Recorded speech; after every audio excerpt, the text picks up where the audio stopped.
यति नरसिंहानंद जो भगवा पहन के जहर उगल रहा। पूरी मुस्लिम कम्युनिटी अब इनके खिलाफ कार्रवाई करने की मांग कर रही, क्योंकि इन्होंने एक सम्मेलन में मंच पर मोहम्मद साहब को जलाने की बात कही।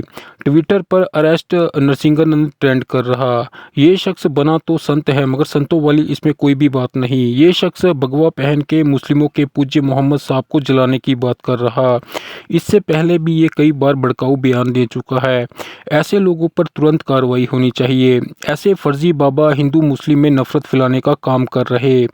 इनकी दुकान नफरत फैलाकर ही चलती है। प्रति संवेदना व्यक्त करता हुआ हम हड़ताल जलाते हैं मेघनाथ को। मेघनाथ जैसा चरित्रवान व्यक्ति धरती पर दूसरा पैदा नहीं हुआ। हम हड़ताल जलाते हैं कुंभकर्ण को। कुंभकर्ण जैसा वैज्ञानिक योद्धा इस धरती पर पैदा नहीं हुआ। कुंभकर्ण के बाद इतना चरित्रवान व्यक्ति, और उनकी गलती क्या थी? रावण ने एक छोटा सा अपराध किया और आज लाखों साल हो गए हम रावण को जला रहे हैं। अब तो ऐसे ऐसे अपराधी, भैया कोई रिकॉर्ड कर रहा है या नहीं कर रहा? मैं धारण करना है। अब तो ऐसे ऐसे अपराधी पैदा हो गए हैं जिनके सामने रावण का कोई अस्तित्व नहीं है। अगर आज जलाना है, मैं सारे हिंदुओं का इस मंच से आह्वान करना चाहता हूं, यदि आप जलाना चाहते हैं हर दशहरे पर, तो अब तो मोहम्मद को जलाइए।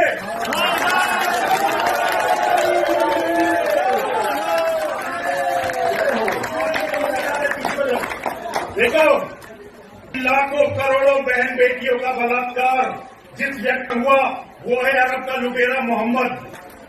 पूरी दुनिया में जो खून खराबा हो रहा है, जिसके कारण खून खराबा हो रहा है, वो है अरब का दरिंदा मोहम्मद। अगर जलाना है तो मोहम्मद के पुतले जलाने शुरू करो, ताकि दुनिया मोहम्मद के बारे में। और जब हम राजनीति की बात करते हैं तो एक बात। और दोस्तों, दूसरी खबर ये है कि विनेश फोगाट ने नीता अंबानी को लेकर एक बड़ी बात कही है। विनेश फोगाट ने कहा कि नीता अंबानी चाहती तो ओलंपिक में उनकी मदद कर सकती थी। आखिर वह इंडियन ओलंपिक कमेटी में इतने बड़े पद पर हैं। विनेश ने कहा कि क्या फ़ायदा नीता अंबानी के इतने बड़े पद पर होने का। विनेश ने कहा कि इतने बड़े लेवल पर भी पॉलिटिक्स होती है। उन्होंने साफ नीता अंबानी पर आरोप लगाए हैं। इतना सब होने के बाद में यहाँ पे भी मतलब इस लेवल तक भी पॉलिटिक्स।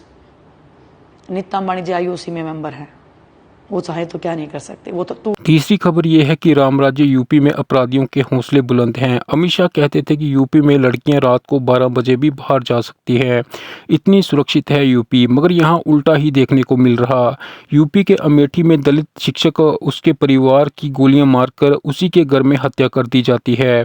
इसमें दलित शिक्षक, उनकी पत्नी और 2 बच्चों को गोली मार दी जाती है। अभी तक जो जानकारी सामने आई है, इसमें आरोप किसी चंदन नाम के व्यक्ति पर लग रहा है।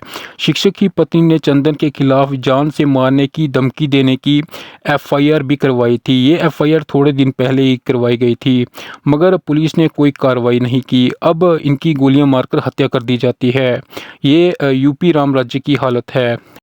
सुप्रीम कोर्ट ने इंडिपेंडेंट एसआईटी बनाई है, जिसमें 2 सीबीआई ऑफिसर होंगे और 2 आंध्र प्रदेश पुलिस के अधिकारी और एफएसएसएआई का एक अधिकारी होगा। जो तिरुपति बालाजी टेम्पल है, उसमें जो लड्डुओं में मिलावट थी, ये बात कही जा रही थी कि जो लड्डू थे उनमें चर्बी है, इसकी ये लोग जांच करेंगे।